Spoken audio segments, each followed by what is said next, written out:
அருள்மிகு திருப்புராந்தீஸ்வரர் அருள் தரும் கோமதி அம்பாள் திருக்கோவிலில் புரட்டாசி மாத சோமவார பிரதோஷ வழிபாடு நேற்று மாலை சிறப்பாக நடைபெற்றது.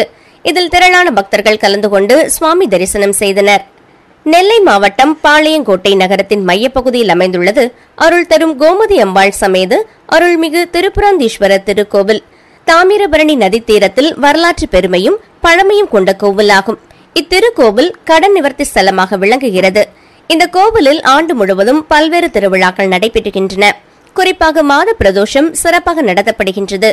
புரட்டாசி மாத சோமவார பிரதோஷத்தை முன்னிட்டு நேற்று மாலையில் மூலவர் சன்னதி முன்பு அமைந்துள்ள நந்தியம் பெருமானுக்கு மஞ்சள், பால், தயிர், தேன், இளநீர், சந்தனம், அரிசி மாவு, திரவிய பொடி உள்ளிட்ட பல்வேறு வகையான பொருட்களை கொண்டு சிறப்பு அபிஷேகம் நடைபெற்றது.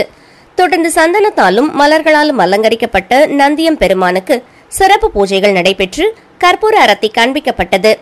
முன்னதாக ஸ்ரீ திரிபுராந்தீஸ்வரர் மற்றும் கோமதி அம்பாள் ஆகியோருக்கு அபிஷேகங்கள் நடைபெற்றது. நிறைவாக நந்தியம் பெருமானுக்கு அர்ச்சனை நடைபெற்று கோபுர அரத்தி, கற்பூர அரத்தி நடைபெற்றது. இந்த நிகழ்ச்சியில் திரளான பக்தர்கள் கலந்து கொண்டு சுவாமி தரிசனம் செய்தனர்.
எதிராக